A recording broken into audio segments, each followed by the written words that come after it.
Good evening. The regular school board meeting for September 27th, 2016 is now in session. Pam, roll call, please. Mr. Craig? Present. Mrs. Belford? Present. Mrs. Nisi? Here. Mrs. Henderson? Here. Mr. Ziegler? Here.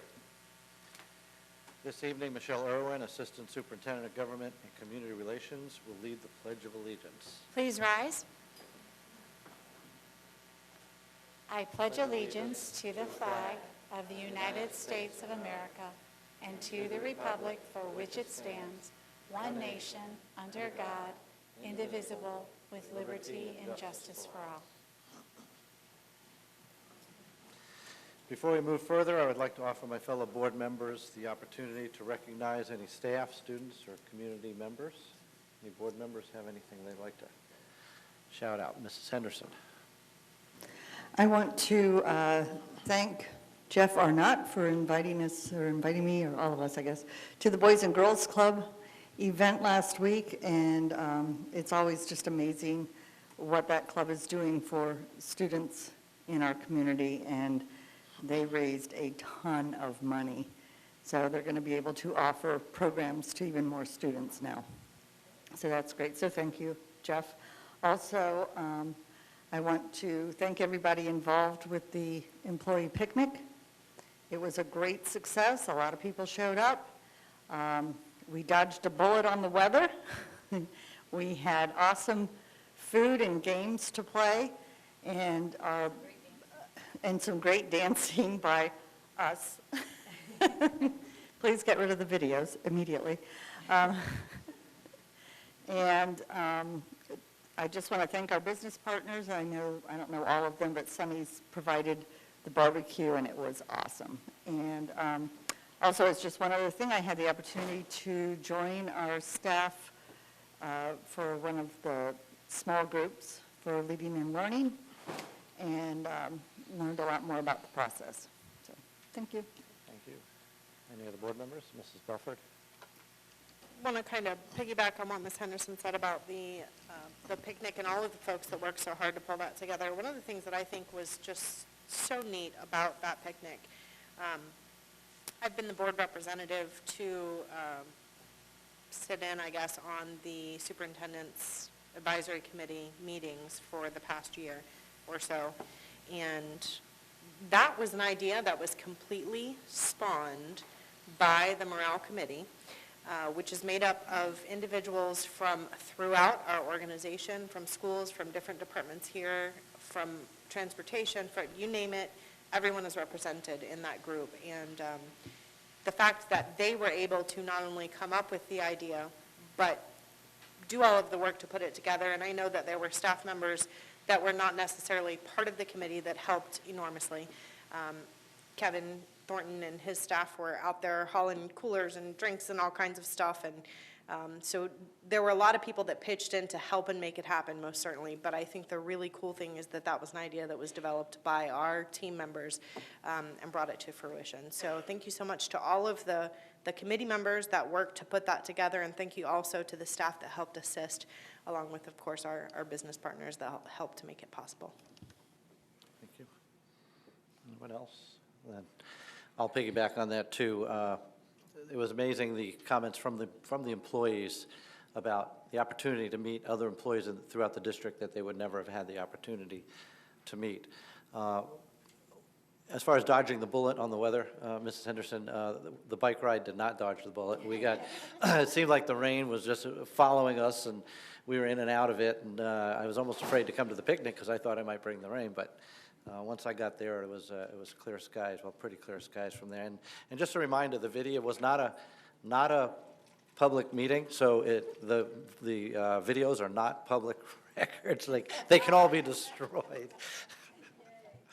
And thank you for staff. Staff did a great job. I know that was a lot of work, and thank you to all the sponsors that came out and the food vendors for what they did also. I also want to give a quick shout out to the Children's Hunger Project as we enter another year of school here, the importance of what they do is serving students who are possibly going without food on the weekends. I got some numbers here just today. Currently, Children's Hunger Project is now in 37 schools, and they're feeding 1,293 students per week. They've also just got a new executive director who hopes to really expand that project, and I'd offered him all of our support in anything we can do to help expand to all the schools where children are in need, and we know there's a significant number. So thank you to the Children's Hunger Project for what they do for Brevard Public Schools. Okay, that brings us to the adoption of the agenda. Dr. Blackburn.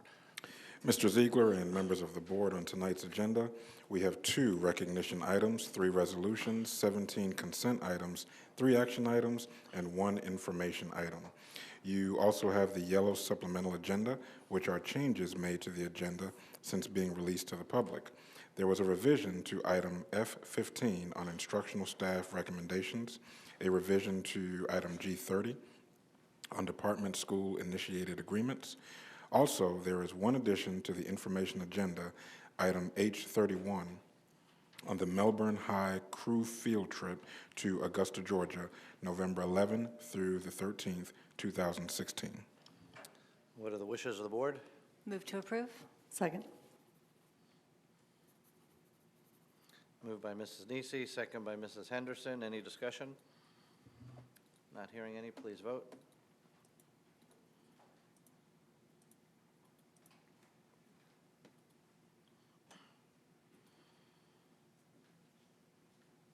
Passes 5-0. Okay, Dr. Blackburn, please tell us about the recognition item on the agenda. Item B5 is a check presentation and recognition of Wells Fargo. Representing Wells Fargo this evening, we have with us Yvonne McGuire from Wells Fargo Advisors to present a check to Janice Kershaw, president of Brevard Schools Foundation. In addition to being a Wells Fargo financial advisor, Ms. Aguirre is also chairman of Brevard Schools Foundation. Mrs. Kershaw, would you like us to postpone this until she gets here? Yeah, I would respectfully ask if we might go ahead with the Arts Model School recognition. Why don't we go ahead and do that? She Yeah, I she should have looked texted me up. she was stuck in traffic but was on her way, so My I apologies. apologize. It's probably that political thing that's going on at the airport that got the highways clogged up, right? Let's move to the next item, Dr. Blackburn, then we'll come back. Item B6 is to acknowledge the programs and teachers recognized by the Florida Department of Education and the Florida Alliance for Arts Education at the FAAE Leadership Summit held June 26, 2016 in Orlando, Florida. Introducing our presenters is Dr. Laura Reinhardt, Assistant Superintendent of Secondary Leading and Learning. Good evening, Dr. Blackburn and board. Thank you very much. Tonight we're honoring exemplary music, theater, and visual arts programs in our schools that have received the Florida Arts Model Schools designations for 2016 through 2019. We are very proud to announce that in the 2 years that this award has been given, 13 out of the 29 schools designated statewide are Brevard Public Schools. Yes, please. With us this evening to honor our schools is the Florida Department of Education Fine Arts Specialist, Ms. Jennifer Infinger. Assisting Ms. Infinger with the presentation of awards is Bridget Geiger, our K-12 Visual Arts and Theater Resource Teacher, and Cindy Johnson, our K-12 Music Resource Teacher. Please welcome Ms. Infinger.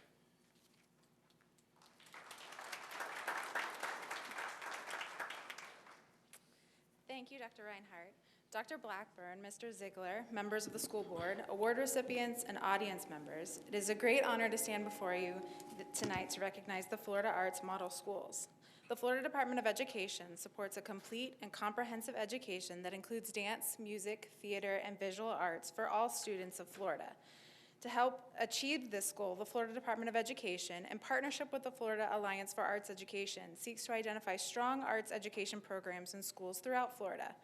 The new Florida Arts Model Schools program recognizes schools that offer exemplary programs in any of the 4 arts disciplines and partners them with rural underserved schools desiring to either enhance an emerging arts program or implement a new program. This is the 2nd year for the FAMS program. It replaced the Music Demonstration School Award and the Visual Arts Demonstration School Award. Dr. Blackburn and Mr. Ziegler, please join us for recognizing our award recipients. Award recipients, please remain standing in the front for a group photo. Receiving the FAMS designation for music, Ugal High School, Principal Jeremy Salmon, Eric Bryan, Matthew Shabowski, Dylan Swift, and Shelley Waller.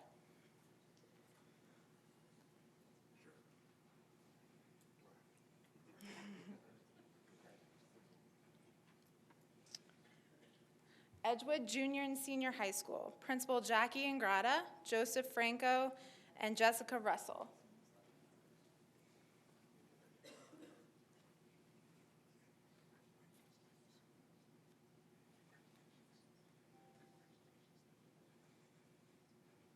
Surfside Elementary, Principal Lori Masterson and Susan Sinander.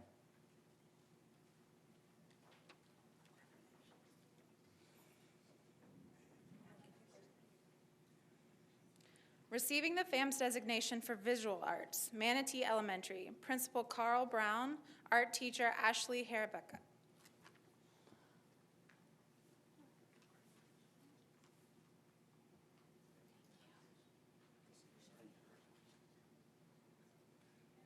Receiving the FAMS designation for both visual arts and music, Roy Allen Elementary, Principal Lori Milgori, art teacher Pamela King, music teacher Laura Lee. Sorry, I am messing these up.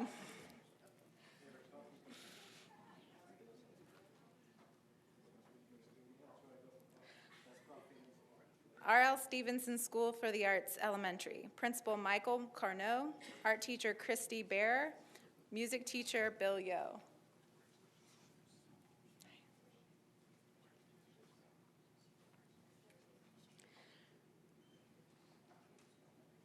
Receiving the FAMS designation for both music and theater, Bayside High School, Principal Christine Moore, music teachers Jessica DeVoli and Emily Mondello, theater teacher Victoria Terhune.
Okay. Dr. Blackburn, can we back up to item B5, please? Absolutely. And to show you how important it is, we'll just read it again? No. No, okay. Thank you, Chairman Ziegler, Dr. Blackburn, and board members. Pleased tonight to introduce and welcome Yvonne McGuire, who not only represents Wells Fargo Advisors tonight, but the Wells Fargo bank branches, Wells Fargo Foundation, and Wells Fargo Private Bank, as well as she is the chairman of the Brevard Schools Foundation Board. Wells Fargo encourages community involvement from all of its entities, and Yvonne is a particularly good example of that involvement. With the check that she's presenting tonight, Wells Fargo has contributed nearly $60,000 over the past 7 years. And tonight's check is extra special because the Wells Fargo Committee made the decision to increase its support this year without us even asking. So that was a very nice gift. This gift will support Space Week and the Supply Zone for Teachers. Aside from the district-wide programs, local Wells Fargo branches also often contribute to the individual schools. So to tell you a little bit more about the Wells Fargo community involvement, I'd like to introduce Yvonne McGuire.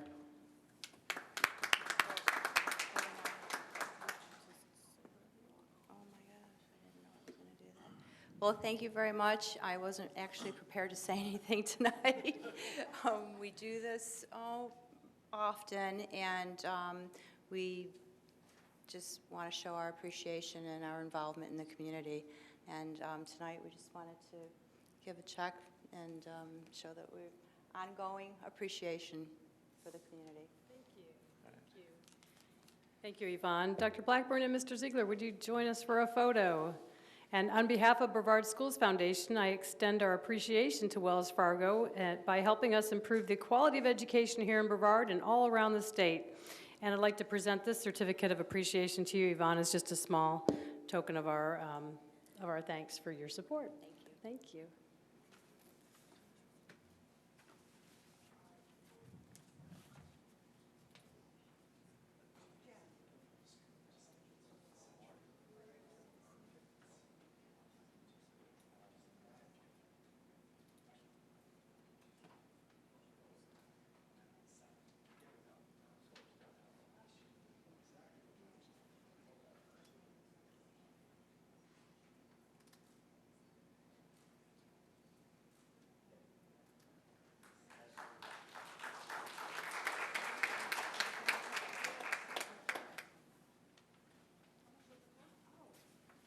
I'm sorry, this check was for $7,500 tonight.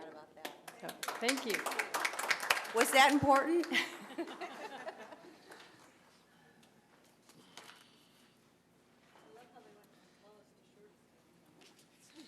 That's what I said, it was sloping downhill. Of course, I am small, so whatever. We're now ready for resolutions and proclamations. Dr. Blackburn. Mr. Ziegler, there are 3 items on tonight's agenda. Michelle Irwin will read each of them for us. First is item C7, which is a resolution proclaiming the week of October 10 through the 14th as National School Lunch Week. Whereas the National School Lunch Program has served our nation admirably for over 60 years through advanced practices in nutrition education, and whereas the National School Lunch Program is dedicated to the health and well-being of our nation's children, and whereas the National School Lunch Program has been joined through the years by many other excellent child feeding programs, and there is evidence of continued need for nutrition education and awareness of the value of school nutrition programs, now, therefore be it resolved that the School Board of Brevard County, Florida hereby proclaims the week of October 10th through 14th, 2016 as National School Lunch Week. What are the wishes of the board? Move to approve. Second. Moved by Mrs. Nisi, second by Mrs. Henderson. Any conversation? Any thoughts about the National Lunch Program you'd like to share with any of us? I don't think anybody's really thrilled with it, but we'll pass this anyhow, I'm sure. Yeah, I think maybe the next president can do something about this lunch program so the food's a little more palatable. I just had to say that. All right, well, that's the case. Let's vote.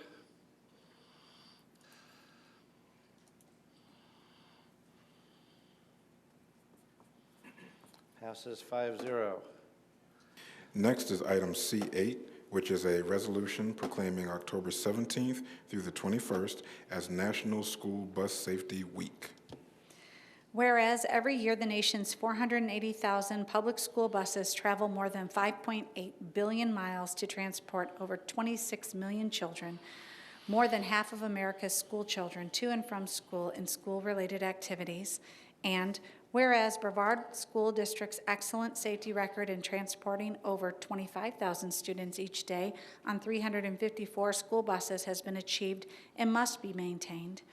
And whereas school bus transportation is one of the safest forms of transportation in the United States, and school buses comprise the country's largest mass transportation fleet, and whereas school buses meet higher construction, equipment, and inspection standards than any other vehicle, and school bus drivers meet higher qualification, training, and testing standards than any other drivers, and whereas the theme of this year's National School Bus Safety Week is #StopOnRed, and whereas motorists must remember to stop when a school bus has stopped and has its stop arm extended and red lights flashing, and whereas activities during School Bus Safety Week and throughout the year provide evidence of Brevard School District's commitment to ensure the health and safety of school children who ride school buses, as well as students that walk, bicycle, or ride in cars to school. Now, therefore, be it resolved that the Brevard School Board does hereby proclaim October 17th through 21st, 2016 as Florida School Bus Safety Week. And for our viewing audience, we have the rules and a video on our YouTube channel if you want to see, because a lot of people get confused about when they're supposed to stop and when they're not supposed to stop. What are the wishes of the board? Move to approve. Second. Moved by Mrs. Nisi, second by Mrs. Belford. Any discussion? I think as a minimum, we need to give a shout out to our own transportation department for the great job they do in inspecting all of our buses, maintaining them, and getting them turned around as quickly as possible. Thank you. All right, nothing else, let's vote.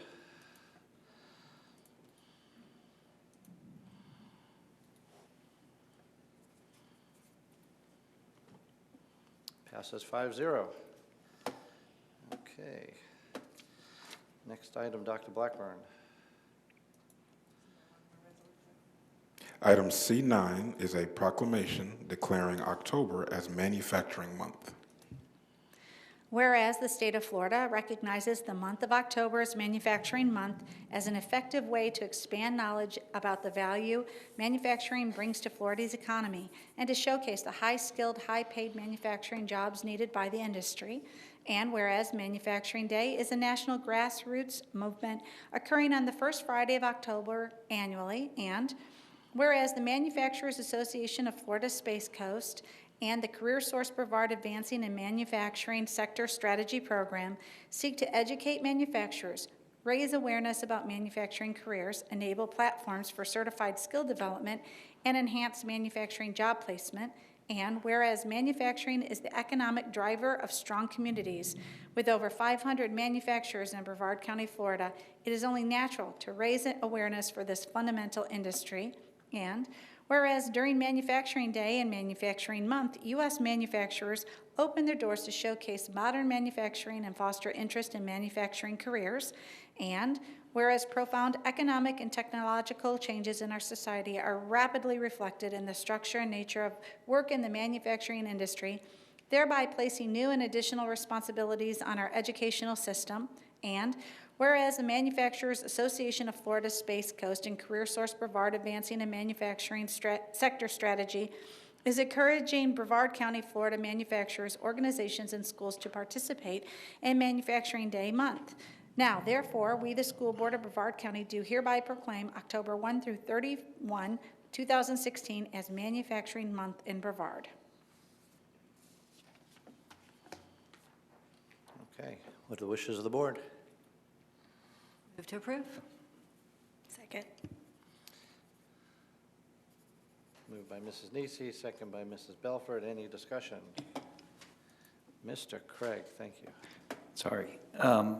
So while these proclamations and resolutions are much often ceremonial, something like this is, I think, so crucial to understanding, or it's crucial for us to understand why we're doing this. And I don't know. I don't know why, where the connection is and how we are going to leverage this to ensure that our manufacturing community and our CTE programs and our kids get the information that they need to understand where those careers lie. And while it's great to have a resolution, I would like to have more background information on why and what we're doing with it and what it means to us. And maybe there is. There could be a whole underlying program or a strategy that is set up for this month to target, either all of our high schools or multiple high schools or middle schools and high schools. But I would just request that we have that information when we have something that is truly linked to the classroom. Good point, and I know that Dr. Blackburn has been talking with many manufacturers and organizations about what we can do in Brevard Public Schools to just for that, and getting those connections out there, even to all of our classrooms, would probably be a great idea, even though right now our focus is on career programs, but 500 manufacturers in Brevard, I think that's the essence of our county, so I agree. Okay, any other comments? Let's vote.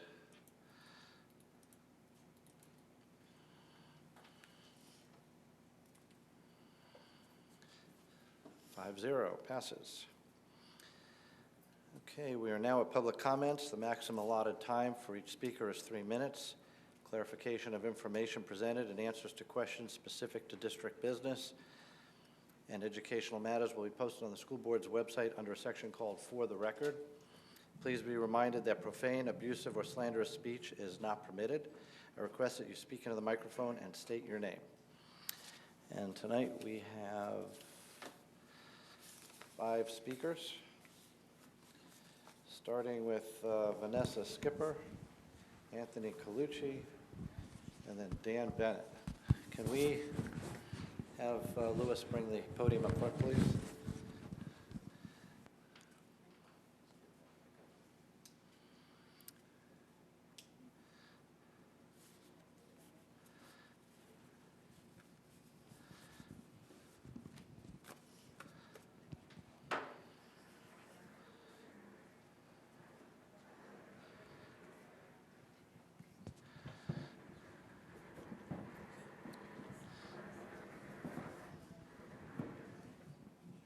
Thank you.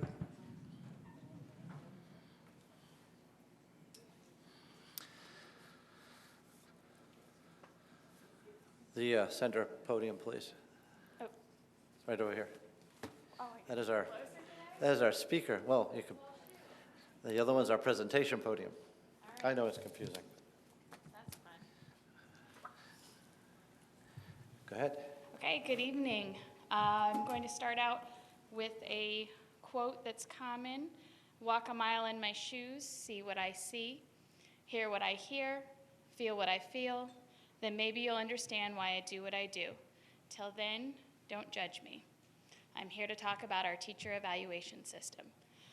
We've been through a lot, nationally, at the state level, and at the local level. And I think back in 2011, 2012, we had our first experience in the classroom with our new evaluation system, which was based upon a 36-page rubric. If I remember correctly, it was something crazy like 64 elements. Thankfully, we have pared that down to about 8 pages and 25 elements, which in my professional opinion is still very overwhelming, not only for our teachers, but for our administrators. And I actually was thinking the other day about the percentage of administrators who have truly walked in our shoes. Now, I'm not talking about classroom experience because I know the majority of administrators have classroom experience. Although I found out the other day there are some administrators with no classroom experience, which actually kind of baffles me a little bit. But I know the majority of our administrators have been in the classroom. But I'm talking about solid teaching experience under the current evaluation system that our teachers are subjected to. In the rubric, it's supposed to be objective. But unfortunately, we see time and time again that it's not. It's subjective depending on what administrator is evaluating, depending on what school the teacher is located. But I want to know what percentage of administrators have solid teaching experience under our current evaluation system. Now, I know they have their own evaluation system with a long rubric. I tried to look it up. I couldn't find their rubric going from ProGo, and I'd actually be very curious to see, as I know they have a lot on their plate, and it's easy for me to say to walk a mile in my shoes when I know that they have a lot of responsibility. But if you ask my principal, my classroom's an open door. I've had 2 experiences where I've had administrators come in and do practice evaluations in my classroom. And I kind of laughed at the end of each one because I thought to myself, the first one, I had a group of 6 or 7 come through a few years ago, and then they left and I never heard from them again. I didn't talk to them. I didn't get to engage with them about my lesson plan or what they saw or what they didn't see. I didn't get to have a valuable conversation with them about how I felt as a teacher or what I thought that they should have seen, whether or not they did it. The second experience I had with this evaluation was some outside person the district had hired, I don't know who it is, had come in to train our administrators on our evaluation system. Okay, they came through my classroom, except for this time I was excited because they were going to pull me aside and I could have a conversation with them. Except for this lady didn't let any of the administrators really speak to me. I have a proposal to make. I think the teachers at this point could train our administrators on how to effectively implement that evaluation system in our classroom. I know I could. And I'd also like to challenge administrators, rather than hiring a substitute, to make a lesson plan and to spend a day walking in our shoes, or spend a couple days walking in the shoes of the classroom teachers in their schools. Thank you. Your Thank time you. is up.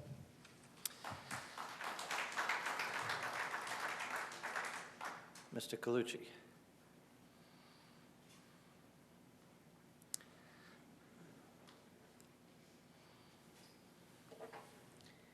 My name is Anthony Colucci. I'm the Vice President of the Brevard Federation of Teachers. My experience tells me that the message we are to deliver about discipline today will be the opposite from the one you hear tomorrow. In fact, I'm sure that data will be conjured up to support their claims. When that happens, I want you to look up Campbell's Law, which is best paraphrased as, when a measure becomes a target, it ceases to be a good measure. In other words, a declining number of referrals or suspensions doesn't necessarily mean that discipline is improving. The way we see it, a referral is a start of the process of improving discipline. I want you to imagine for a moment that you're one of the adults who receives discipline referrals in their office. Imagine the referral is for a child who is chronically disruptive to the learning environment.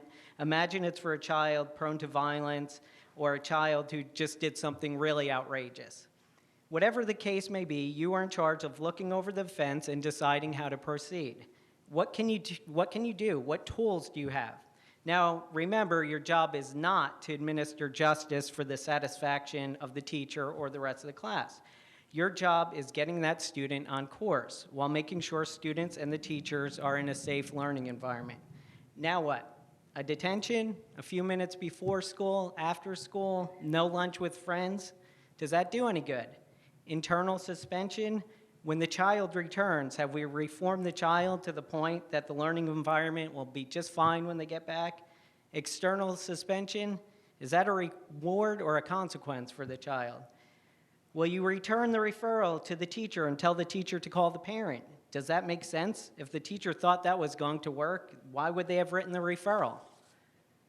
Will you send the child to class with a box of crayons, give them a sticker, a coupon, a piece of candy? Does this teach the child that his or her behavior needs to be corrected, or does it reinforce the behavior? How about taking the referral and then instructing the teacher to start keeping check marks in a notebook and then try to teach with an out-of-control child in the room? Do check marks lead to an improved learning environment? BFT is hearing from teachers all over the county that the folks in charge of handling referrals are out of ideas. And because of this, we're not addressing the fundamental problem of student discipline. When a referral is given, administrators must make a serious plan that directs time and resources to get a student back on track. We all need to work with administrators to try new strategies. Thank you. Thank you, Mr. Bennett.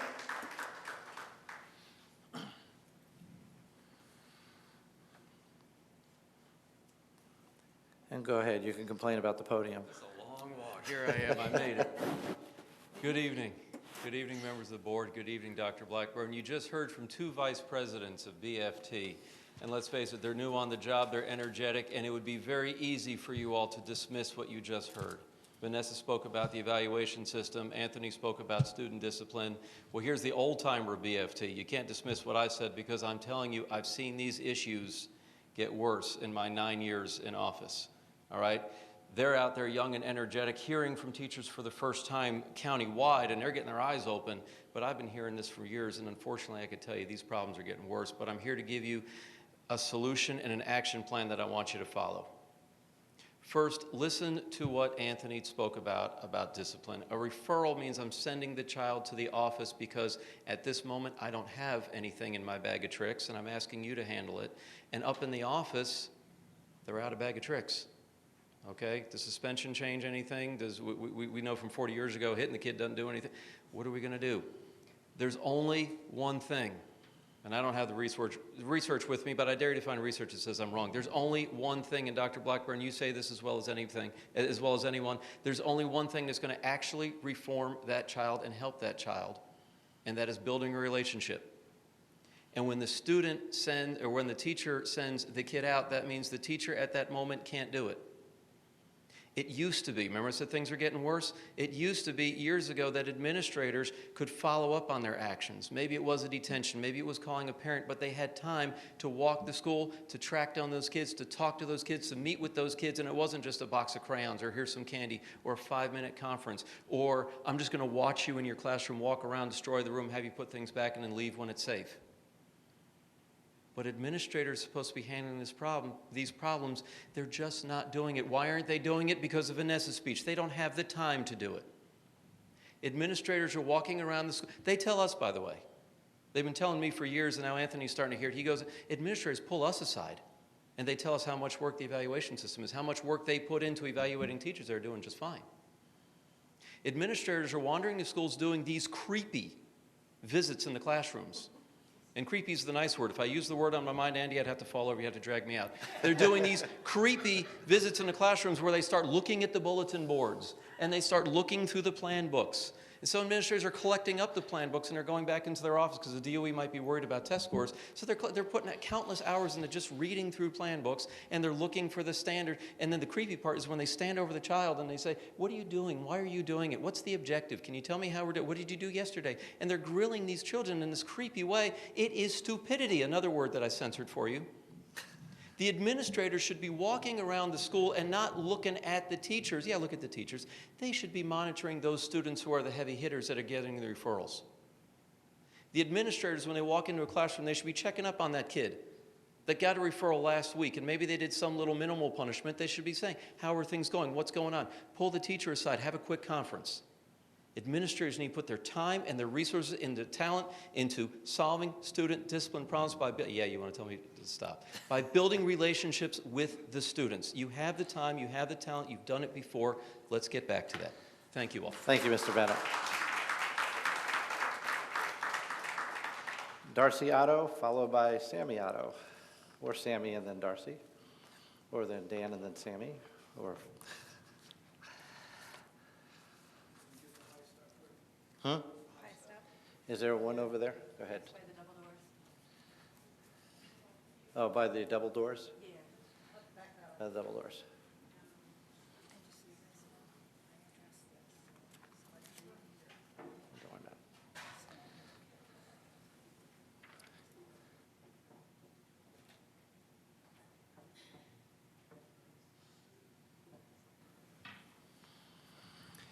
Okay, Sammy, step on up.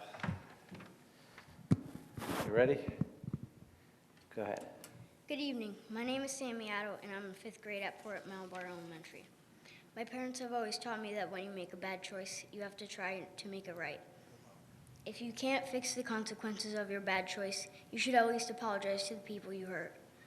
Everybody makes mistakes, but it's not nice to do things to purposely hurt people. When Mrs. Nisi sent an email about me to the lady running against my mom, she says that it was a mistake. Maybe it was, maybe not.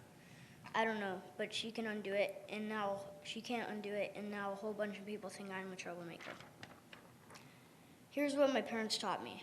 I do not give up my right of free speech at the schoolhouse gate. That came from a Supreme Court case called Tinker.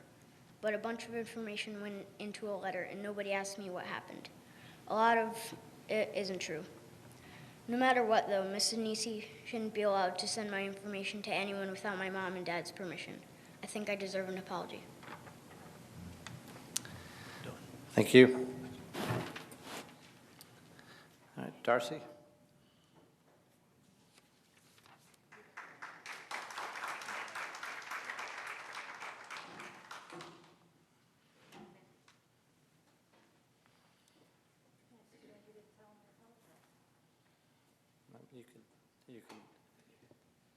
You can do that.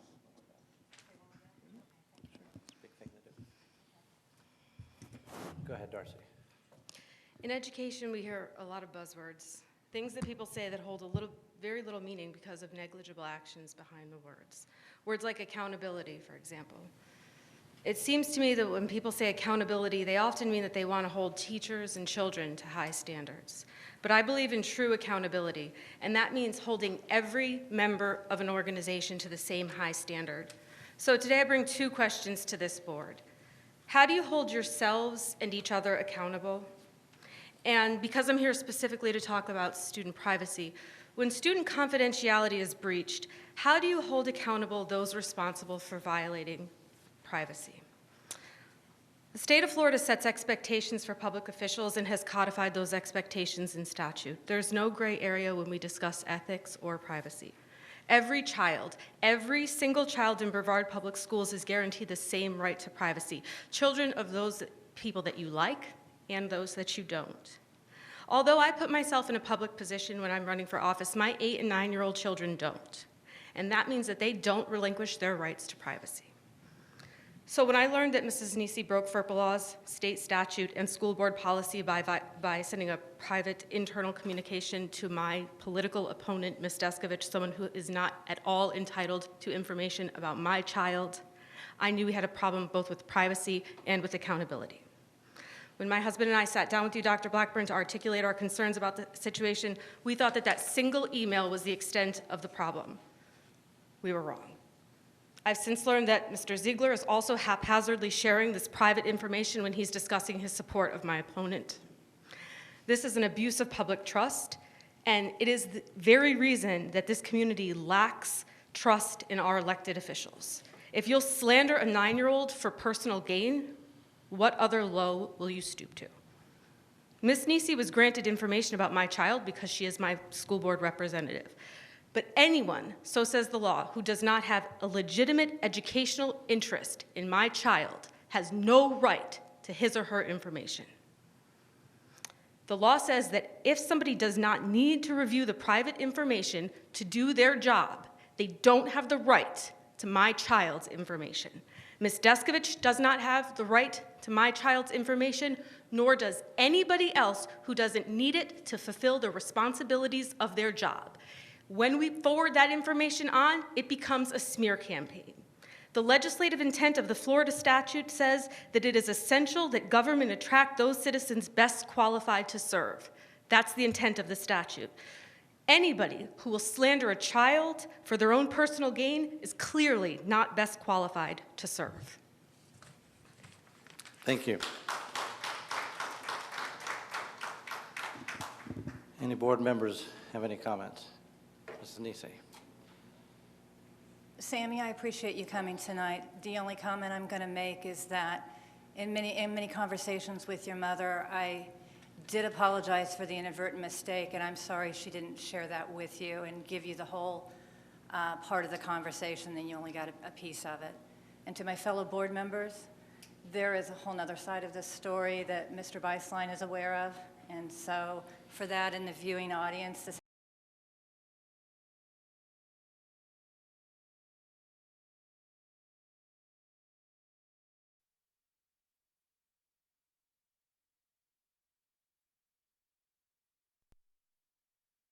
Mr. Beislein, I know there's only so much I can say now in front of this, but you and I had a legal conversation at this time, and so do you want to advise me or the board of anything at this time? Because I know you advised me at the time that there was no intent. On my part, I did not. For those of you that are watching, people put in public records requests all the time to the district, and yes, I forward information to people all the time. And at the time, I forwarded, you can do public records requests on me at any time. It's a sunshine law. And there was a document that inadvertently a principal had attached a private document that I was unaware of was a third page. I apologized to the family more than once, and it was done inadvertently. It was not malicious. It was a mistake. I apologized to the district. I immediately turned myself in to the attorney and said I did this. It was a mistake. It was not done in a malicious manner. And guess what, people? I'm human. And as other times that I've been in this office, I've made a mistake and I've come out and said, I made a mistake. And as somebody more famous than me said in a very famous book, let he who is without sin cast the first stone. So my apologies to the board members, but yes, I made a mistake on an email I forwarded. So, Mr. Beislein, would you advise me at this time? Can't add anything, Mrs. Nisi. Thank you. And Mrs. Otto, I have no idea what you're referring to when you accused me. So if you want to present me with something that maybe I accidentally sent, I'll be glad to admit to it, but I'm not involved in this at all. But we can talk later. Anybody else? Okay. Board wishes to thank the evening speakers. Your willingness to speak to the board is appreciated. That moves us to consent agenda. Dr. Blackburn. There are 17 agenda items under this category, 8 with prior information. With your permission, prior to the board's vote on item F26, I am requesting to have Mark Langdorf, Director of Employee Benefits and Risk Management, and Dane Theodore, Assistant Superintendent of Facility Services, provide some information to the board. Thank you, Dr. Blackburn. Regarding your request, I will pull F26 on Employee Health and Wellness Center, Design Build Services for discussion to allow comments on the topic. Does any board member wish to pull? Yes, sir. Mr. Ziegler, due to the loss of power, we are currently not being recorded. I don't know if Mr. Beislein, does that change anything regarding? No, there's no requirement that this meeting be requirement. recorded. Yeah. Oh, just. You missed my speech?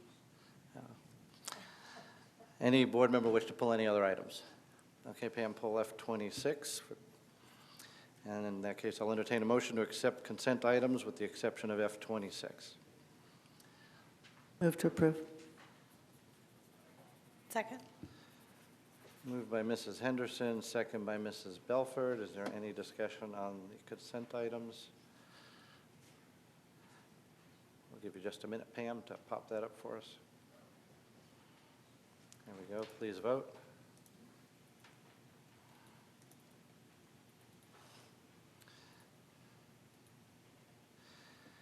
Passes 5-0. That brings us to F26. I believe that staff would like to speak to us about some changes in that project. Yes, obviously you'll see F26 is asking the board to approve the site development cost for, is this better? Yes. Asking that the board approve the site development cost for the Viera Employee Clinic. Frankly, if there's anyone to blame for an increased cost, I look at myself because I did not go out and get definitive pricing before I submitted the original budget to you back when I submitted the entire project. We were working off of estimates at the time for what it would cost to develop the site. We did not know that the Viera company would ask for certain things to be in the clinic and that they wanted certain things with regards to the site development. So the costs for that were a bit higher. In addition, we did not know that the site might need a lift station in order to move the sewage from that site location to the sewage draining system. That was found out after we got the hard pricing. So the pricing that you have in front of you, in my view, is about $150,000 more, maybe $160,000 more than what I had originally anticipated. We do have some news that may be a benefit to you on that. We understand that we may be able to not have to install a lift station, which would save us about $62,000.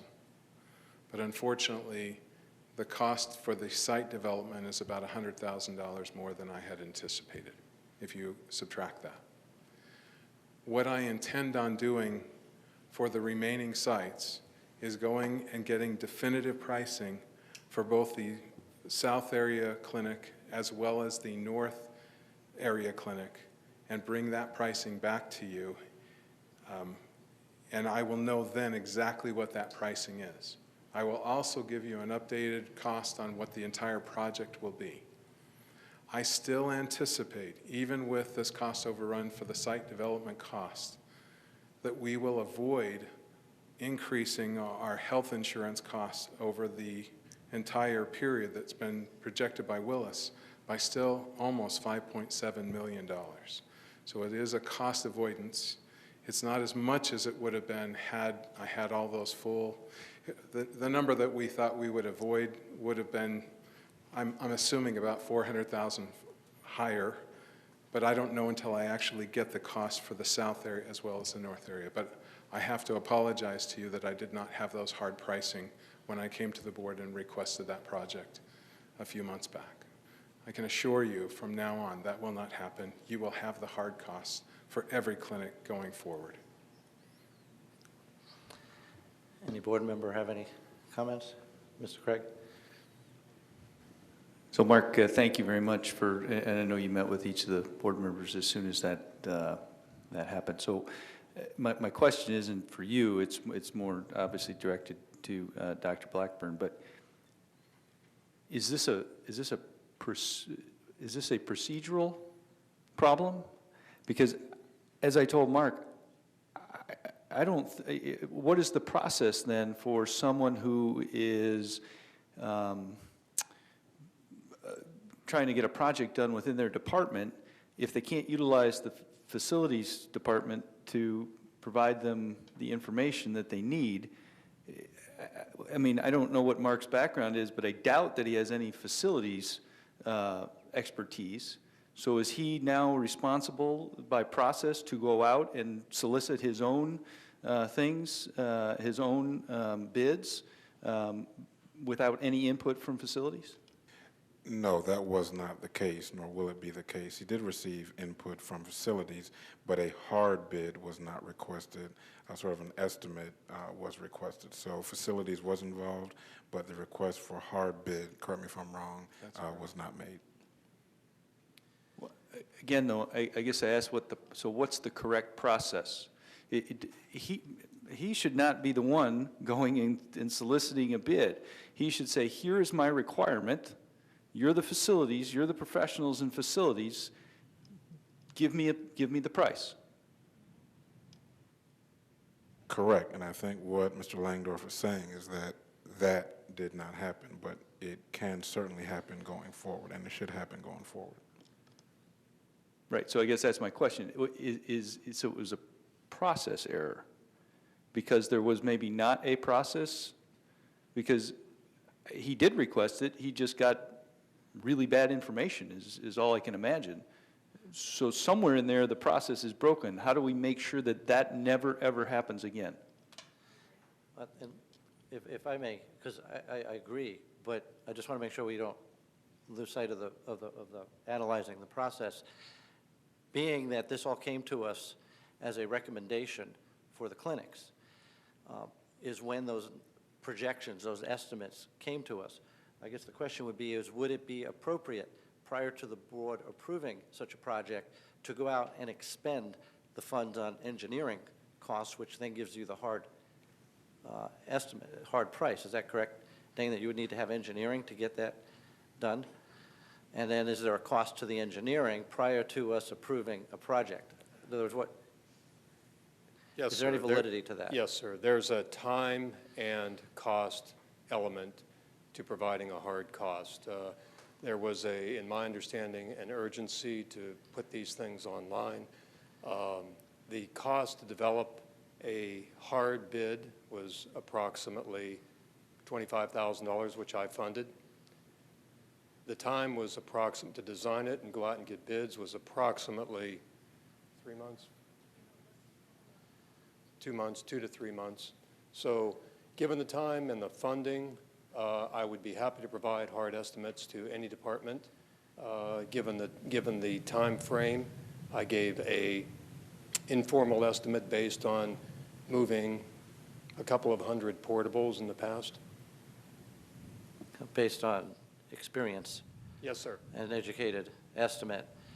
Yes, Whereas sir. we probably would have had to prove a $25,000 expense to engineer. So in the early stages, the question is, how do we fix that? As part of the whole process is probably the whole question. True, it's under 50, so actually, I don't think we'd have to approve it. But yes, that is exactly right. How do we fix it? We need to have better information to make the decision, so maybe we have to understand what that upfront cost is going to be, and that needs to be factored into the return on investment profile that we have to look at to decide whether or not we move forward with that project. Right.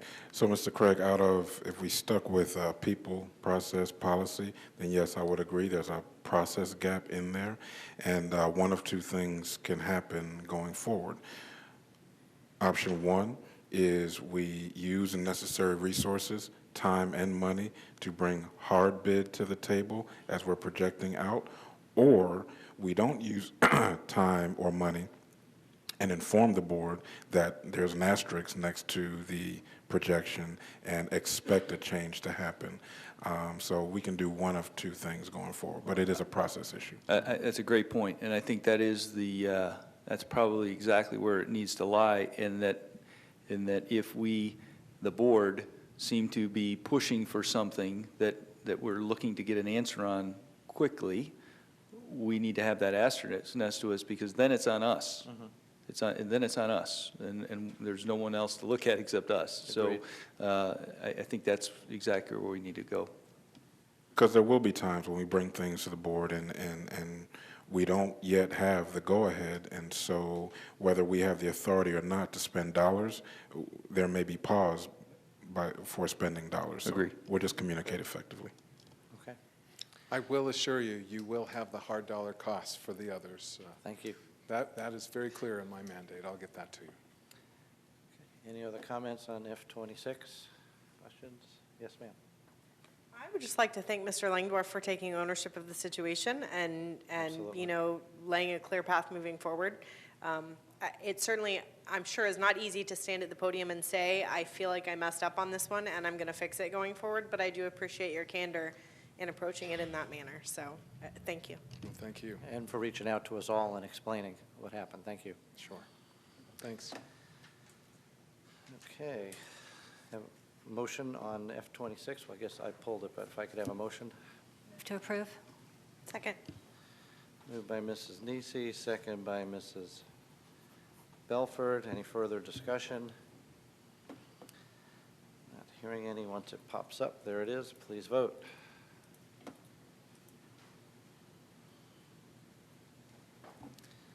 Passes 5-0, and this meeting's flying by just in time for everybody to go out and get wet. That'll move us to the action agenda. Dr. Blackburn. There are three items for your consideration. First is item G28, which is to hold a public hearing and approve the revisions to policy 6480 on expenditures. Okay, public hearing is now declared open. Would anybody like to speak on this policy? Okay, not hearing anybody. That concludes the public hearing. What are the wishes of the board? Move to approve. Second. Okay. Moved by Mrs. Nisi, second by Mrs. Henderson. Any discussion or questions? I have one. And if I can bring this up, and my apologies for not, see if this opens.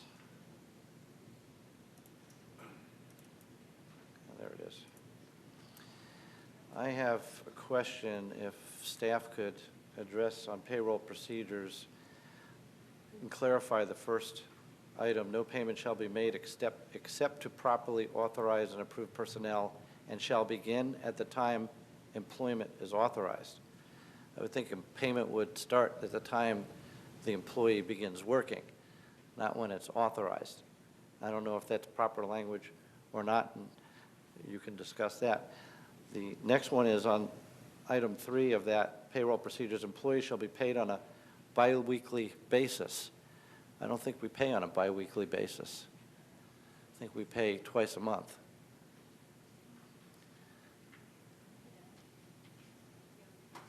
Yeah, twice a month, 15th and 30th. We don't do it biweekly anymore, so I don't know if that's Yeah, we do pay on semi-monthly basis. I think we need to correct that. okay.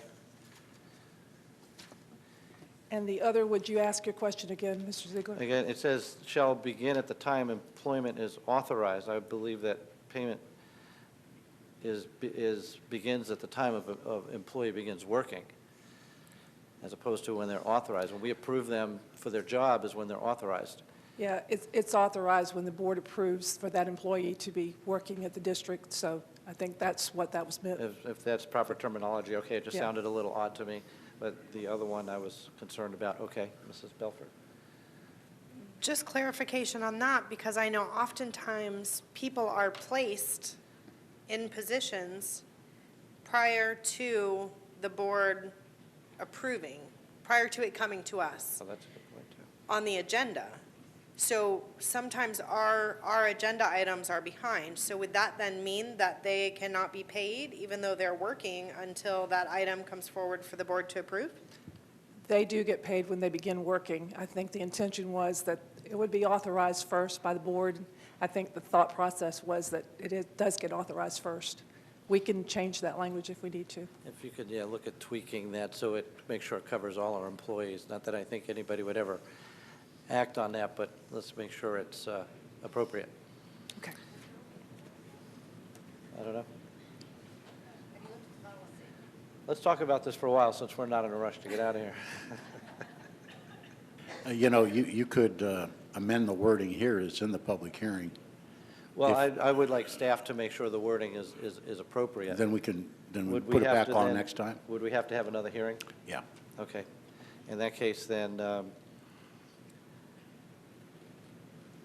in that case, we can't authorize it right now if we have to have another hearing for the final language. No, you just go ahead and continue the hearing until the next board meeting, because you've already advertised it, so you're fine. Okay, so then we will, I guess we need a motion to postpone? Continue. Motion to continue? Yeah. I get. I'll make a motion to continue this to the next board meeting. Second. Okay. Moved by Mrs. Nisi, second by Mrs. Henderson to continue to next meeting. All in favor of continuing? And Pam and I will take care of that, Ms. Nisi. We'll do a voice vote. I thought we said we wanted all policies to be sent to you before they came before the But board. there's nothing wrong with that. Not all policies. I never saw this one. So if you vote on the continuation, bring this back to continue it to the next meeting, we'll be good with that. All right. All in favor, say aye. Aye. Opposed? Passes 5-0 to continue to the next meeting.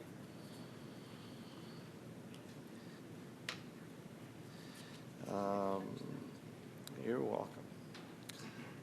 As I say, every now and then a blind squirrel gets a nut. Probably not. Anyways, what's that bring us to? G29, Dr. Blackburn? Next is item G29 on purchasing solicitations.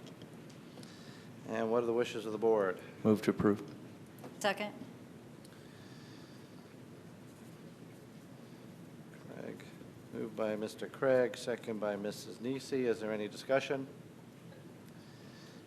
No, let's go ahead and vote.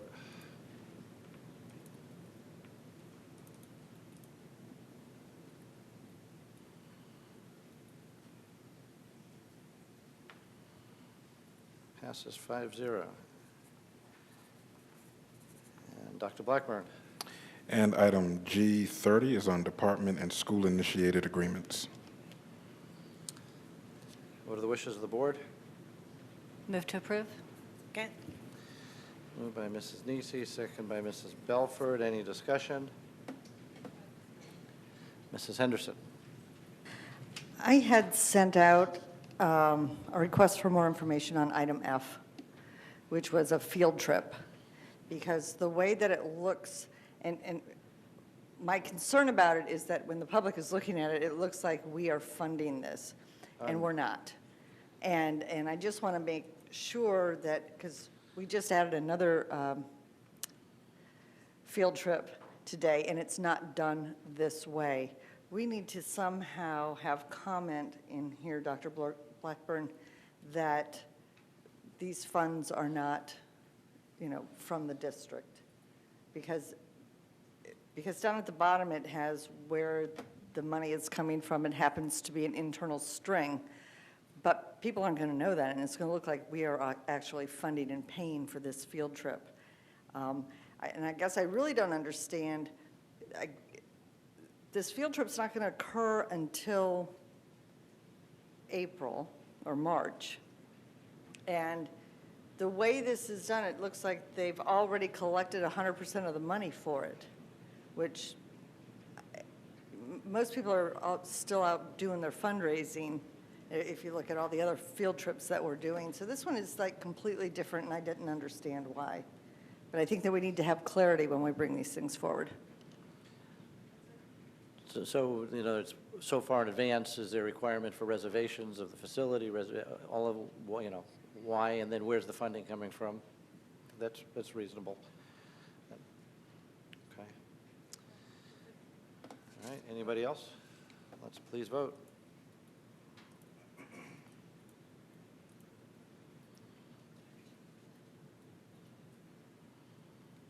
Passes 5-0. Okay, that leads us to the information agenda, which includes item for board review, and will be brought back for action at subsequent meeting. No action taken on these items tonight. Dr. Blackburn. There is only one item under the information category. Does any board member wish to discuss anything on information? And I'll explain to the board, this item actually came to us a few weeks ago and somehow inadvertently didn't get put on for information, and there is a time crunch. Just for understanding, for us to approve something in a short period of time before the actual trip makes organizations very nervous as to whether or not they can go. And so sometimes they don't even know about it, and they early enough to get a prompt approval from us, so it may need to be expedited. This was in advance, but this was an oversight somewhere in the process of getting it on the agenda, and it's just information. It'll come back to us. Okay, that leads us to board member reports and discussion points. In addition to discussion points, I request board members please include any information request to be placed on board assigned tasks during this time as well. Does any board member have anything to discuss? Start with Mrs. Henderson. I just have a quick question. I was looking at the leadership team packet, and there were a couple of things in there that we are funding for schools, and can't remember exactly what they are, a couple dollars per person for teacher training and that sort of stuff. And in the comments, it says, basically, if you're not going to use it, we're taking the funding back. And I don't know what all this would be used for, but sometimes it would seem to me that maybe on a 2-year basis, taking the money back, because you might not want to spend all your money this year because you have a bigger project you want to fund for next year, and then you wouldn't have the money. I had not seen that written in things quite like that before, and I was wondering where that was coming from.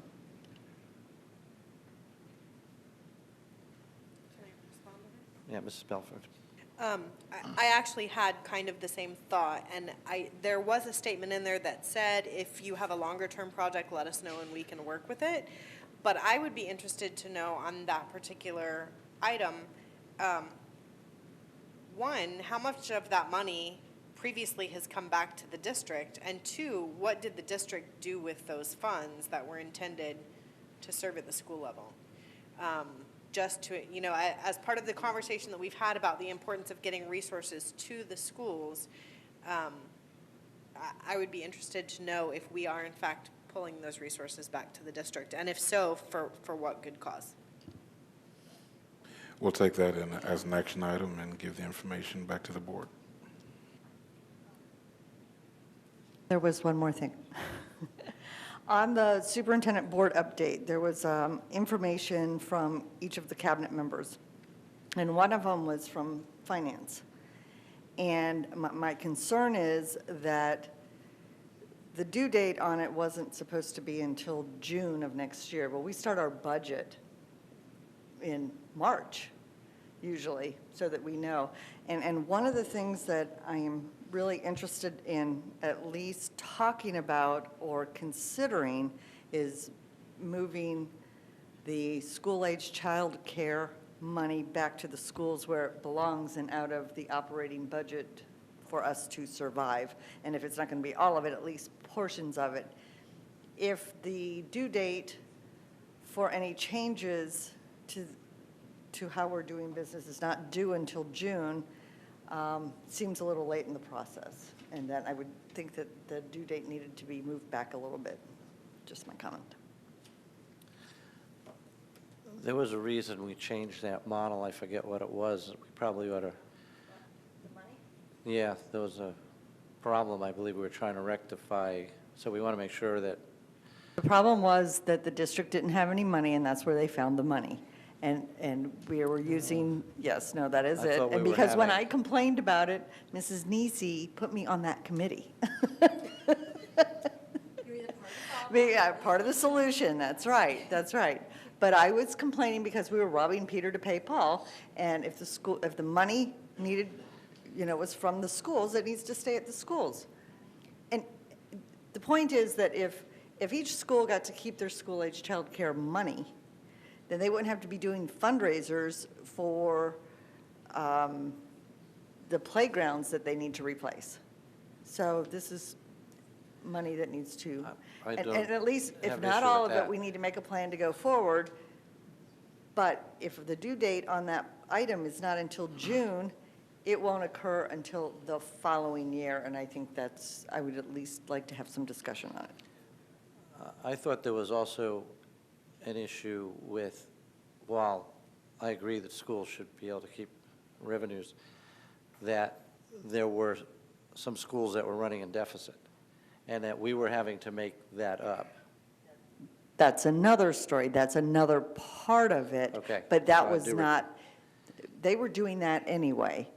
They were taking money from some of the schools to pay for the other schools that were in deficit. But then the district took all the money, all the excess money. That's where I'm having my issue. Okay, yes, there were multiple reasons, just want to make sure that was all understood before we make any changes. Go ahead, Dr. Blackburn. A couple of points to make on that. So, Mrs. Henderson, the document you're referring to, that's the, internal transparency, communicating back to the board, updates on where we are on strategic initiatives, et cetera, et cetera. The due date you're looking at is the due date for when the entire objective profile is due to expire. If there are individual strategies within there that are due earlier, that's not the date that we have. We have the date when the entire objective profile is due to expire, and most of them are due to expire in June 2017. To that particular item, I can tell you, Penny isn't here right now, but very explicit conversation on any and all what I call taxations that are happening out there in the field or to schools, or where dollars are leaving departments or schools and coming to the district, to examine line by line, bring that information to the board for continuation or recommendation to do something different. It's a major priority for us in the strategic plan. Yes, ma'am. Go ahead. I just wanted to kind of tag, since we were talking about that update, I had sent out an email about some issues I was having with the update, and I guess I was just wanting some feedback from the rest of you, if If the format was okay with you guys, then I'm only dealing with it for another 6 weeks. But I guess I didn't like the template that was being used. I was more interested in how things aligned with the strategic plan and that timeline for the very reason that Mrs. Henderson just said. You know, the checkpoints along the way. Where do those fit in as opposed to the template that's currently being used? Because to me, the focus needs to be on the district. And so I'm. Are you talking about this portion of it? Yeah, I just don't like the current, I don't like the current template because I don't think that's where the focus needs to be on. I think the focus needs to be on the strategic plan and where things fit in there, on what the staff's doing. You guys know the email I sent out. You're referring to the superintendent's report? Yes, the superintendent's report and each staff update. Currently, they're using the superintendent's evaluation as a template and where things fit in, on where their activities are. You know what I'm referring to on his last superintendent's update? On each of the different employees' links? Yeah, I understand. John looks, I don't know John from the, I have just seen, that's the most recent one. And I'll have to look at that more. I didn't. But that is Nothing. tied to the strategic plan. That's what it's based on. These are evaluation These are line his, items? these are each objective in his evaluation, then they're fitting in what they're doing to his evaluation. I don't know if you saw the most recent one. And I guess, for example, I was more interested, the example I gave was when Dr. Setty's working on, for example, we have a big objective to change the whole discipline policy. And I know that she has steps that she's working on for that. Well, I'm more interested in the steps and where that's fitting in the strategic plan than where they fit into the superintendent's evaluation. We haven't aligned the evaluation to the strategic plan yet. And I believe the focus needs to be on the strategic plan. And I put that out there for discussion because with all the little objectives, I'm concerned that staff's trying to focus on where they fit into each objective as opposed to the whole evaluation. I understand it's.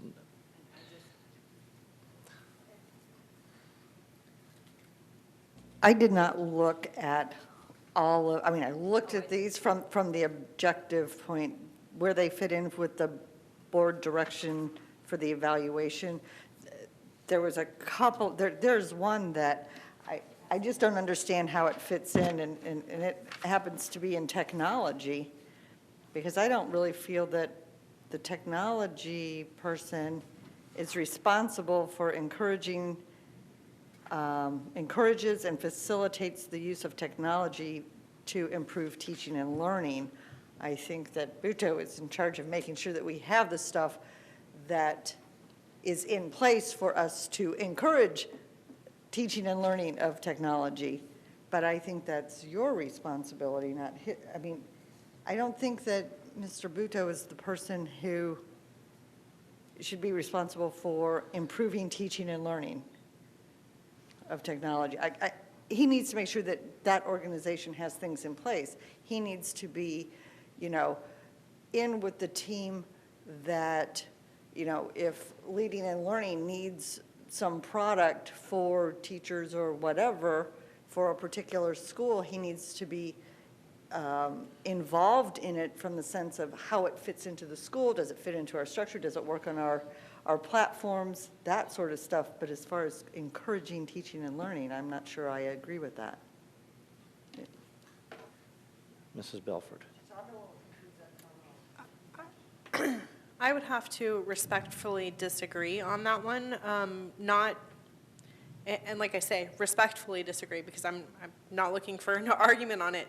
Just that my perspective is a little bit different in that sometimes our teachers and even our Leading and Learning folks and our resource teachers in a lot of respects are focused on particular areas of teaching. They're focused on curriculum. They're focused on, you know, addressing issues in the classrooms and that sort of thing. And I can tell you that a lot of teachers are not familiar with their technology options. And I feel like personally, a technology team is much better suited to explore and evaluate and recommend technology that can add to learning in the classroom than our teachers being out there trying to figure out the technology and then through Leading and Learning, work with ed tech to get, you know what I mean? I think you need that technological expertise. I agree, if you know what, but I don't think he's going to go out there and do that just because he doesn't know what they need in the classroom. Again, it should be starting from the classroom or the school or the teacher Leading and Learning, saying, here's the kind of product that we need, because we're trying to do this. I just really don't see our technology Can I department ask, though, is that, doing that. is that the point, or is the point the instrument? That wasn't even the point I was making. The only point I was saying in my report was, is this the way we want staff to report information? That's all I was saying. I was finding that the information I want from staff was not this wasn't the way I wanted to get it. That's all I was trying to say. My point is that I just don't see how this fits into some of their organizations. I understand. Mr. Craig?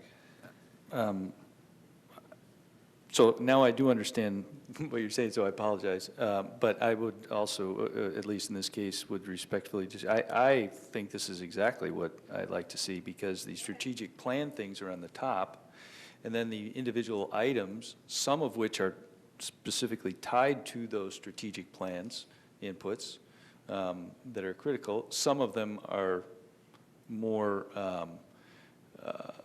theoretical in nature, and not specifically part of one of those strategic plan objectives. I think by breaking it apart, I get a better idea of where. No, the top part of each board member's, or I mean, each person's has their strategic plan objectives and the status of those. So I don't know. I think that's good. Okay.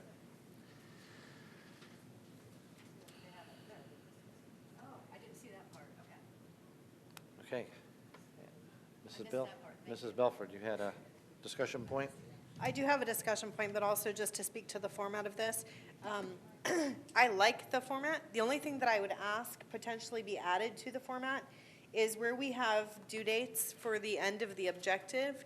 It might be helpful on some of those items, because I know the teams are working on earlier due dates in the baby steps to the overall process.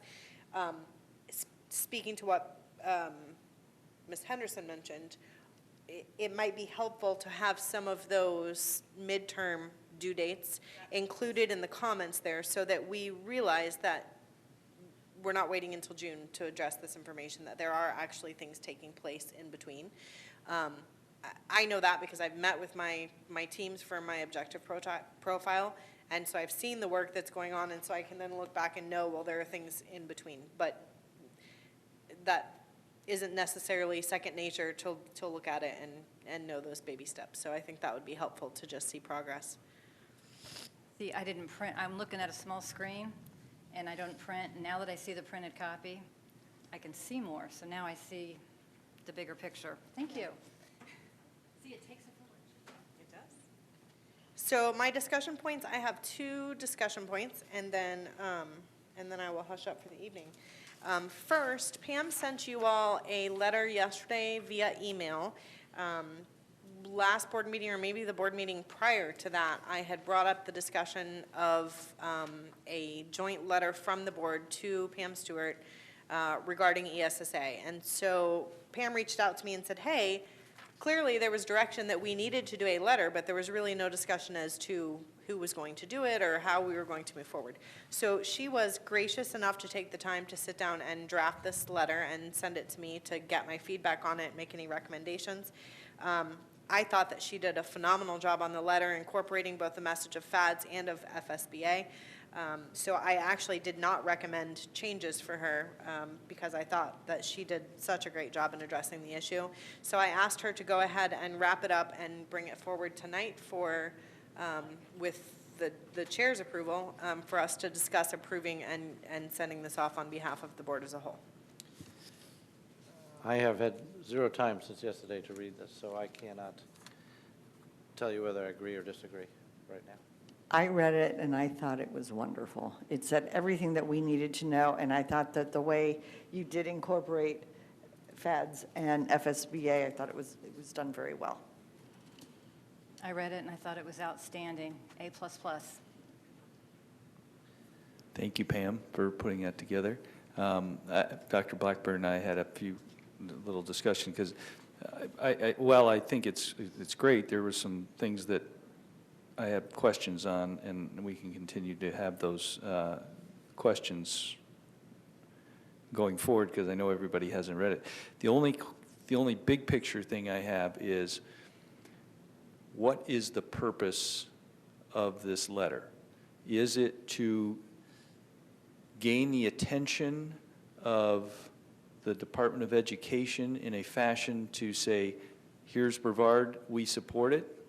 Or is it to explain what it is that we're supporting?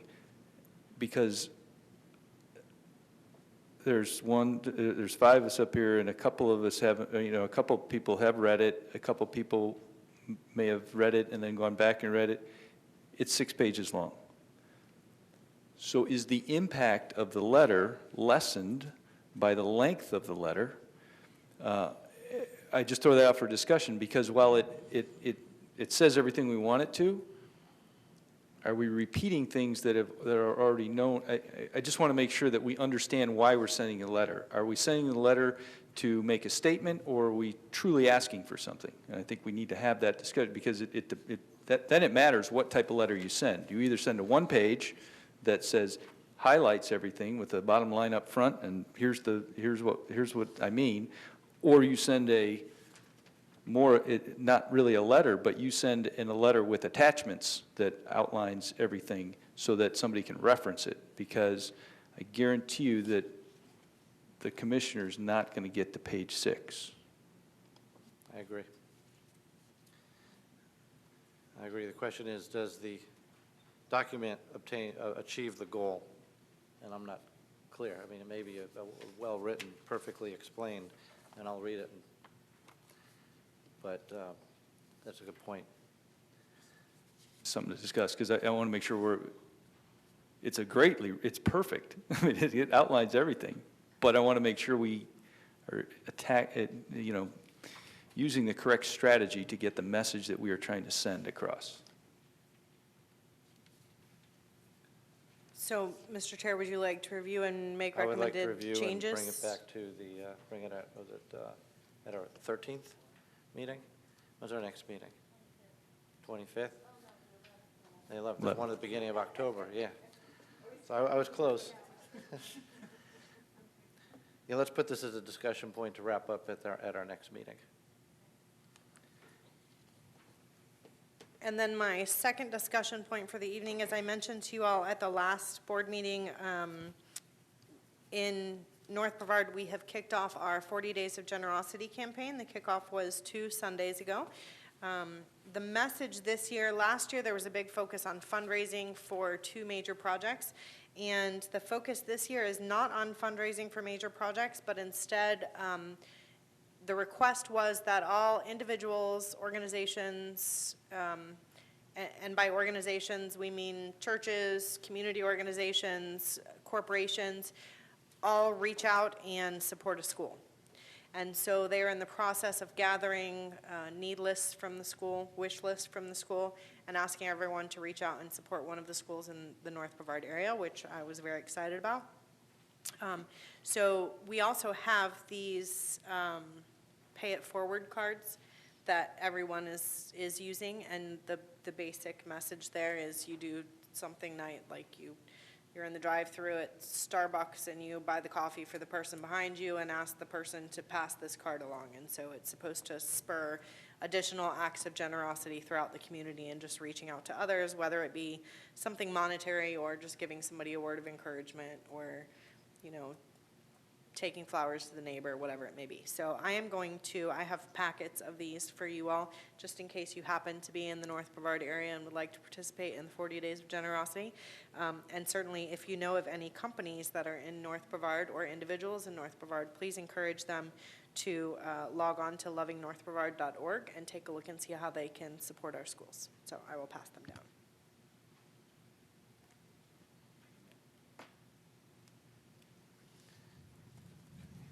Thank you. Okay, anybody else? Mr. Craig? No? So I can give this to somebody, and they'll do something nice for somebody else, is that it? Like, if I You gave do it to something nice for them first. I was hoping maybe like you'd buy us Starbucks every time you go to Starbucks or something like that. I guess I missed I have offered, if you would like to place your order. I'm just kidding. Thank you. Dr. Blackburn, have anything to contribute? I do. A few updates. So back on, whoa. Thank you, Dr. Blackburn. Anybody else have anything? Dr. Blackburn speaks. Definitely want to thank our staff and community members for showing up to our various Strategy Matters forums out in the community.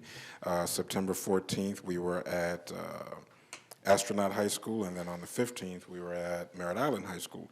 Tomorrow night, September 28th at 6 p.m., we will be at Bayside High School, and then on Thursday night, the 29th, we'll be at Satellite Beach High School.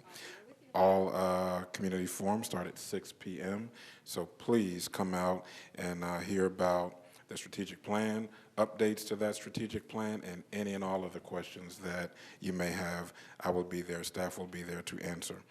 On September 16th, I had the enjoyment of attending the McAuliffe Elementary 30th anniversary there. That was a great celebration. Previous staff members, principals all showed up. It was really, really neat. It's been mentioned here several times, but too good of an event not to mention yet again, and just want to thank everyone involved for making Saturday's picnic an extreme success, from the impetus coming from the Superintendent's Advisory Council to all of the many people that worked to make that happen. And I'd be remiss if I didn't mention Michelle Irwin, the entire communications and government staff for their leadership in making that happen as well. And because we're into gathering data, we gather data on just about everything. I'm told a survey has gone out around the picnic. 459 people responded, and 87% stated that they were satisfied with the picnic, and 80% said that they would attend a future event of that nature. So pretty good stats on our first picnic. Some of you saw me sneaking out of the picnic a little early because I was headed over to the first annual Space Coast Public Service Awards Hall of Fame Gala that was right next door at the King Center. BPS nominees for the Heavy Lifting Award, which was presented to exceptionally dedicated, knowledgeable educators who have gone above and beyond normal duties and have demonstrated the highest degree of commitment, professionalism, and excellence, who inspire students of all backgrounds and abilities to learn. The BPS recipients of that award were Dr. Beth Theddy, Assistant Superintendent, Student Services, Mr. Rashad Wilson, Principal at Endeavor Elementary, also Principal of the Year, and Mr. Mark Peters, Physical Education Teacher, Port Malabar, who's also our Teacher of the Year. They were all recognized. Other recognitions included Exceptional Citizen Award, Ms. Tiffany Flieger, Assistant Principal at Holland Elementary, Claude Jake Miller, Public Safety Member of the Year Award. He's a commander. And Alan Moros, who did a lot of wonderful things in his career. He's a commander with the Sheriff's Office, but among the best things he's done in his lifetime is marry Major Linda Moros, who works here at BPS. So congratulations to Alan Moros. And last but not least, and Mr. Ziegler, you mentioned this at the last board meeting, retired administrator and community leader Gary Schifrin was inducted into the Hall of Fame at that event. It was a really, really nice event that evening. This Saturday, I will be the keynote speaker at the NAACP annual banquet this Saturday evening at 6 o'clock p.m., where their theme is Our Lives Matter, Our Votes Count. And on October 12th, Barnes & Noble will partner with myself and other members of the leadership team. We're having a Leaders Are Readers book study around our latest read, Coherence, by Michael Fullan, really targeting all of the aspiring leaders in the district for that event. So teachers seeking to become administrators, administrators seeking to become principals, and principals seeking to move on with their career as well. So inviting all those folks to come out. A few more updates. I want to share some highlights from individual departments. Dan Bennett, pay attention. Coming from financial services, they've been able to identify approximately $1 million of additional 16-17 funding through an analysis that was spearheaded by a recommendation from Dan Bennett on looking at, go Dan. We may let you move a little further up here next time you speak. Maybe not. But through an analysis of August payroll to determine new costs of salaries due to retirements and terminations. And so basically what he suggested was that while this budget was based on a projection, attrition did happen, and can we analyze whether or not this year's staff is less expensive than last year's staff due to attrition out of senior educators, and so to the tune of about $1 million, that is the case. So thank you, Dan Bennett, and for the Finances Division. So collaboration's all about. And under Leading and Learning, we had TNTP visiting several of our elementary schools this week. They will be walking classrooms with administrators, taking a look at ELA standards, and that will be happening across the district. The state office, DOE, of Differentiated Accountability completed instructional reviews at Palm Bay Elementary last Wednesday and Endeavor Elementary on Monday with a team from the state and the district. Staff are now in process of looking at school trends in areas to provide additional support. From Human Resources, open enrollment for the district health insurance products will begin on Monday, October 10 at 7 a.m. and will run each day through 12 noon on Friday, October 21. All employees will receive information on all benefit offerings and prices from the school or department benefit contact next week. Piggybacking on that, open enrollment for the district retiree population will begin on Monday, October 17 at 7 a.m. and run until noon, Friday, October 28, 2016. I mentioned Dan Bennett earlier. We're back to the table with BFT next week, October 5th at Viera, and have been meeting with union reps regularly to try to open up communication lines and resolve issues collaboratively. And on October 13th, we will be at the table with the local 1010. Almost done. From Student Services, on September 16, Student Services conducted the 5th Annual Youth Leadership Summit. Over 150 secondary students, along with faculty leaders and school resource officers, were right here in this room.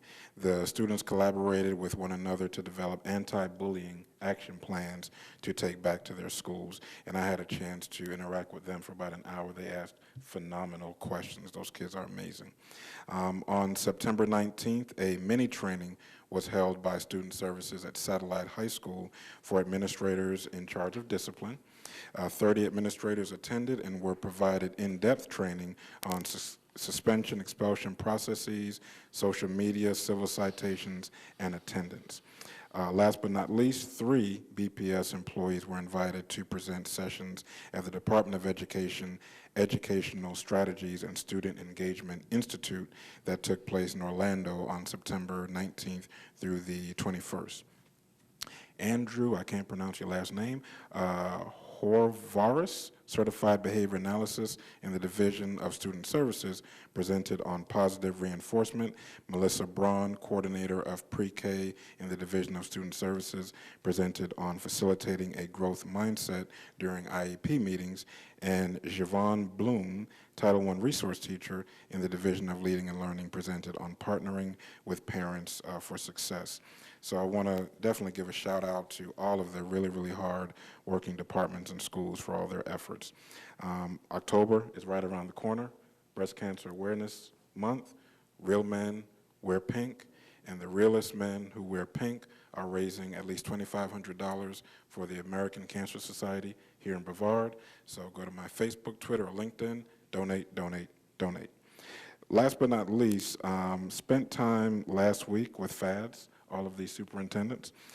Pam Stewart was not able to attend, but she sent the Chancellor, Bill Lyons, and we had, since we're being recorded, we had a very fruitful conversation. But one thing I will share, and many of you may have read this already, in Pam Stewart's recommended budget, she has eliminated Best and Brightest from the budget. So, yes. Not only has she eliminated Best and Brightest from the budget, board member comments on that recommendation have been very, very positive. The expenditure was about $49 million. They will be seeking input on how to use that money around teacher recruitment and retention. So at some point, we hope, BFT and board members and staff, we hope to be given some real kind of authentic input on how to use $49 million. So BFT, if you have ideas, email me or text me or come up to the podium at the next meeting. We'll take all ideas and forward them. That's my update. Okay, Mrs. Henderson, you had something to throw in? Yes, you sort of reminded me. Solstice, our current dental provider, is having major issues. Things that occurred months and months ago, they are now, people are now getting letters from their dentists and oral surgeons saying, you have to pay this because they haven't paid it. It's a huge problem, and a lot of people are getting these letters, and we're getting ready to run out of that contract. I just want to make sure that there's a way that, you know, they will continue to pay for this, what they were supposed to be paying for, you know, because... I'm sure they're contractually obligated. The question is, how can we help?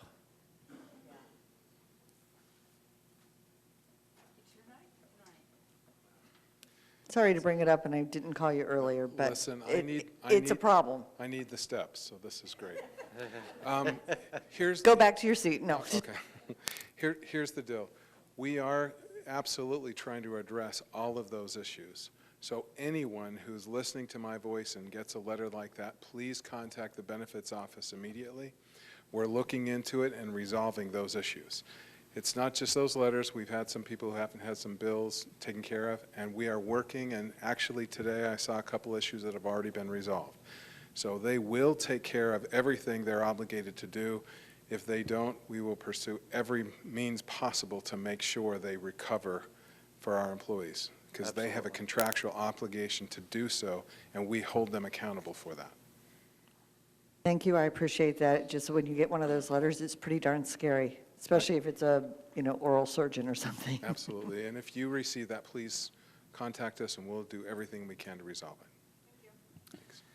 Okay, and on that note, a reminder to everybody to get their biometric screenings done to reduce their out-of-pocket, total out-of-pockets, and those are ongoing as we speak. Mr. Craig.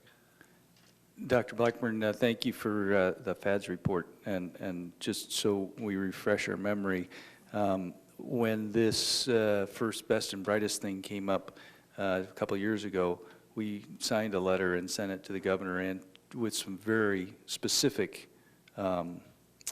suggestions on how best to better utilize that money for teachers and how to recognize them better. And so we'll get that letter back and socialize it amongst with BFT and see if that still applies or if we need to tweak it somehow. But we did have some very specific ideas on how to better utilize that funding. Anybody else? Anybody else? Meeting is now adjourned. Stay dry.